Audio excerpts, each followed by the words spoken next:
नमस्कार, साक्षी news centre और आप सभी का स्वागत है। कश्मीरी आतंकवादी और अलगाववादी नेता यासीन मलिक को उसके बुरे कर्मों की सजा मिलने की शुरुआत हो चुकी है।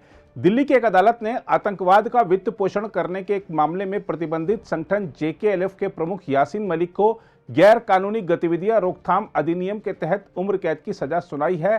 साथ ही उस पर जुर्माना भी लगाया गया है। हम आपको बता दें कि यासीन मलिक ने अपने ऊपर लगाए गए सभी आरोपों को स्वीकार कर लिया था, जिसके बाद अदालत ने 19 मई को यासीन मलिक को टेरर फंडिंग मामले में दोषी ठहराया था। दिल्ली के पटियाला हाउस कोर्ट में यासीन मलिक की सजा पर बहस के दौरान NIA ने दोषी के लिए मौत की सजा की मांग की थी, लेकिन अदालत ने उसे उम्र कैद की सजा सुनाई। यासीन मलिक को सजा मिलना उन कश्मीरी पंडितों को न्याय मिलने की शुरुआत भी कही जा सकती है, जिन्हें कश्मीर में आतंकवाद की घटनाओं ने कहीं का नहीं छोड़ा। अदालत के फैसले के बाद अब हुर्रियत के उन नेताओं की धड़कनें भी तेज हो गई जो कि अपना राजनीतिक चेहरा आगे रखकर राष्ट्र विरोधी गतिविधियों में लिप्त रहते थे। हम आपको बता दें कि जब यासीन मलिक की सजा पर बहस हो रही थी तो NIA ने कश्मीरी अलगाववादी नेता को मृत्युदंड दिए जाने का अनुरोध किया था, जबकि यासीन मलिक की सहायता के लिए अदालत द्वारा नियुक्त न्याय मित्र ने उसे इस मामले में न्यूनतम सजा यानी आजीवन कारावास दिए जाने का अनुरोध किया था। वहीं यासीन मलिक ने न्यायाधीश से कहा कि वह अपनी सजा का फैसला अदालत पर छोड़ रहा है। उधर यासीन मलिक को सजा सुनाई जाने से पहले कश्मीर में और खासकर श्रीनगर में यासीन मलिक के घर के आसपास सुरक्षा व्यवस्था बेहद कड़ी कर दी गई थी, ताकि सजा सुनाए जाने के बाद यासीन समर्थक किसी तरह का बवाल नहीं करें। यासीन मलिक के घर पर ड्रोन से नजर रखे जाने की बात भी मीडिया की खबरों में आई है। अधिकारियों ने बताया कि लाल चौक की कुछ दुकानों सहित मैसूमा और आसपास के इलाकों में ज्यादातर दुकानें और व्यापारिक प्रतिष्ठान बंद रहे। पुराने श्रीनगर शहर के कुछ इलाकों में भी दुकानें बंद रहीं, लेकिन सार्वजनिक परिवहन सामान्य रहा। देखा जाए तो यासीन मलिक को टेरर फंडिंग मामले में तो सजा मिल गई है, लेकिन अभी उसे सैकड़ों निर्दोषों की हत्या और इस पृथ्वी का स्वर्ग माने जाने वाले समूचे कश्मीर को आतंकवाद की आग में झोंकने जैसे गंभीर अपराधों में सजा मिलना बाकी है। उल्लेखनीय है कि जम्मू कश्मीर में आतंक को बढ़ावा देने, कश्मीर की आज़ादी की वकालत करते रहने, बम बारूद और बंदूक के दम पर कश्मीर घाटी में डर का माहौल बनाए रखने, कश्मीर घाटी के युवाओं को बरगलाने का अभियान चलाए रखने और कत्लेआम मचाने वाला यासीन मलिक और भी कड़ी सजाओं का हकदार है। 1987 में पाकिस्तान जाकर वहां आतंक की ट्रेनिंग लेकर लौटने वाले यासीन मलिक ने कश्मीर घाटी को जिस तरह बर्बाद किया, उसे देश भूल नहीं सकता। इसीलिए उसे उसके सभी गुनाहों की सजा मिलकर रहेगी। फिलहाल तो टेरर फंडिंग मामले में यासीन मलिक को सजा सुनाए जाने से जहां देश भर में खुशी का माहौल है, वहीं पाकिस्तान को मिर्ची लग गई है और जम्मू कश्मीर को दशकों तक लूटते रहे वहां के स्थानीय नेताओं पर भी जैसे दुखों का पहाड़ टूट पड़ा है। सबके चेहरे लटक गए हैं। हम आपको याद दिला दें कि यासीन मलिक को दोषी ठहराए जाने पर पाकिस्तान के विदेश मंत्रालय ने भारत के प्रभारी उच्चायुक्त को तलब कर एक आपत्ति पत्र भी सौंपा था। अब तो यासीन मलिक के बचाव में पाकिस्तान के प्रधानमंत्री शहबाज शरीफ तक आ गए हैं। उन्होंने सोशल मीडिया पर लिखा है कि दुनिया को जम्मू और कश्मीर में सियासी कैदियों के साथ भारत सरकार के रवैये पर ध्यान देना चाहिए। पाकिस्तानी प्रधानमंत्री ने कहा कि यासीन मलिक को फर्जी आतंकवाद के आरोपों में दोषी ठहराना भारत के मानवाधिकारों के उल्लंघन की आलोचना करने वाली आवाजों को चुप कराने की कोशिश है। पाकिस्तानी प्रधानमंत्री ने अंतर्राष्ट्रीय समुदाय से अपील की है कि मोदी सरकार को इसके लिए दोषी ठहराया जाना चाहिए। वहीं पाकिस्तान के विदेश मंत्री बिलावल भुट्टो जरदारी ने संयुक्त राष्ट्र मानवाधिकार उच्चायुक्त मिशेल बैचलेट को पत्र लिखकर भारत से यह अपील करने का अनुरोध किया है कि वह यासीन मलिक को सभी आरोपों से बरी करे और जेल से उसकी तत्काल रिहाई सुनिश्चित करे, ताकि वह अपने परिवार से मिल सके। वहीं भारत में पाकिस्तान के उच्चायुक्त रह चुके अब्दुल बासित ने भी इस मसले पर अपनी भड़ास निकालते हुए पाकिस्तान सरकार को सलाह दी है कि वह इस मामले को अंतर्राष्ट्रीय कोर्ट में ले जाए। यहां तक कि क्रिकेटर अफरीदी ने भी संयुक्त राष्ट्र की गुहार लगा दी है। देखा जाए तो पाकिस्तान की यह खिसियाहट समझ आ सकती है, क्योंकि उसका एक काबिल और भरोसेमंद गुर्गा पकड़ा गया है।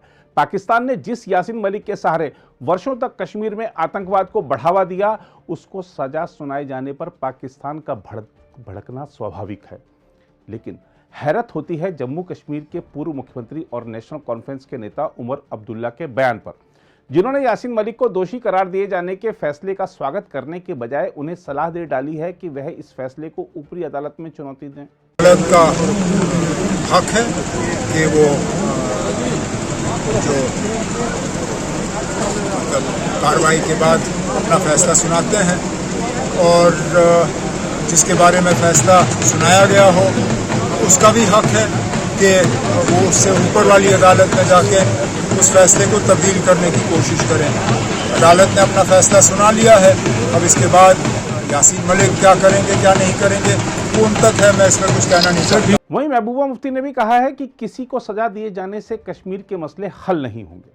हम आपको बता दें कि यासीन मलिक को जिस मामले में सजा सुनाई गई है उसके तहत जो आरोप सिद्ध हुए हैं उनमें यूएपीए की धारा 16 यानी आतंकवादी कृत्य, 17 यानी आतंकवादी कृत्यों के लिए धन जुटाना, 18 यानी आतंकवादी कृत्य की साजिश और धारा 20 यानी आतंकवादी गिरोह या संगठन का सदस्य होना तथा भारतीय दंड संहिता की धारा 120 बी यानी आपराधिक षड्यंत्र और 124 ए यानी राजद्रोह शामिल हैं। उल्लेखनीय है कि यासीन मलिक के नेतृत्व वाला Jammu Kashmir liberation front UAPA कानून के तहत प्रतिबंधित आतंकवादी संगठन है। हम आपको यह भी बता दें कि इसी मामले में अदालत ने पूर्व में फारूक अहमद डार उर्फ बिट्टा कराटे, शब्बीर शाह, मसरत आलम, मोहम्मद यूसुफ शाह, आफ्ताब अहमद शाह, अल्ताफ अहमद शाह, नईम खान, मोहम्मद अकबर खांडे, राजा मेहराजुद्दीन कलवल, बशीर अहमद भट्ट, जहूर अहमद शाह वटाली, शब्बीर अहमद शाह, अब्दुल राशिद शेख तथा नवल किशोर कपूर समेत कश्मीरी अलगावादी नेताओं के खिलाफ औपचारिक रूप से आरोप तय किए थे। यही नहीं, लश्कर तैयबा के संस्थापक हाफिज सईद और हिजबुल मुजाहिदीन प्रमुख सैयद सलाहुद्दीन के खिलाफ भी आरोप पत्र दाखिल किया गया, जिनको इस मामले में भगोड़ा अपराधी बताया गया है। हम आपको बता दें कि यह मामला हाफिज सईद और हुर्रियत कॉन्फ्रेंस के सदस्यों सहित अलगावादी नेताओं की कथित साजिश से संबंधित है, जिन्होंने प्रतिबंधित आतंकी संगठन हिजबुल मुजाहिदीन, दुख्तरान मिल्लत, लश्कर तैयबा और अन्य के सक्रिय सदस्यों के साथ हवाला सहित विभिन्न अवैध माध्यमों से देश विदेश से धन जुटाने की साजिश रची थी। यह धन जम्मू कश्मीर में आतंकवादी गतिविधियों और कश्मीर घाटी में सुरक्षा बलों पर पथराव करने, स्कूलों को जलाने, सार्वजनिक संपत्ति को नुकसान पहुंचाने और भारत के खिलाफ युद्ध छेड़ने के कृत्य के लिए था। एनआईए के मुताबिक जांच से यह स्थापित हुआ है कि यासीन मलिक जम्मू कश्मीर में आतंकी गतिविधियों में संलिप्त था। अदालत में सुनवाई के समय यासीन मलिक ने कहा था कि वह खुद के खिलाफ लगाए आरोपों का विरोध नहीं करता। 17 साल की उम्र में पहली बार जेल जाने वाला यासीन मलिक फिलहाल दिल्ली की तिहाड़ जेल में बंद है और अन्य मामलों में सुनवाई का इंतजार कर रहा है। बहरहाल अब देखना होगा कि यासीन मलिक के खिलाफ जो अन्य मामले हैं उस पर कब तक निर्णय आता है।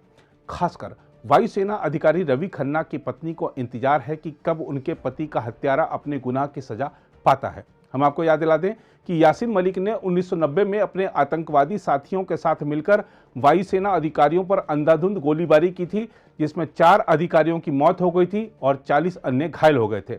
मरने वालों में स्क्वाड्रन लीडर रवि खन्ना भी थे। रवि खन्ना को 26 गोलियां मारी गई थी।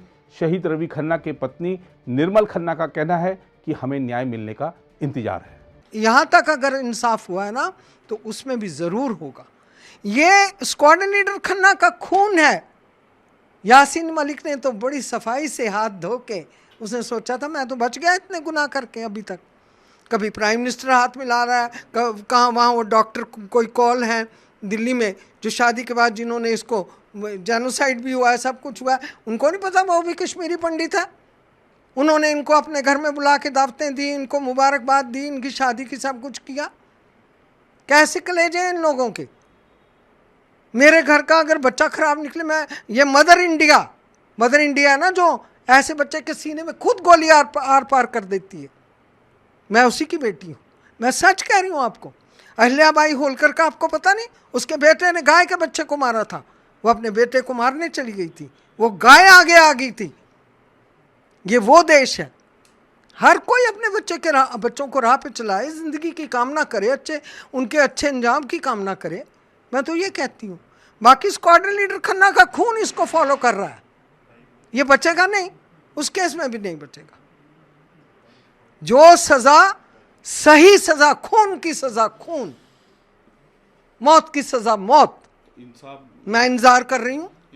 हाँ, मिलेगा। अगर आप भी लेना चाहते हैं देश दुनिया की तमाम जानकारी तो आज ही सब्सक्राइब करें हमारे चैनल को।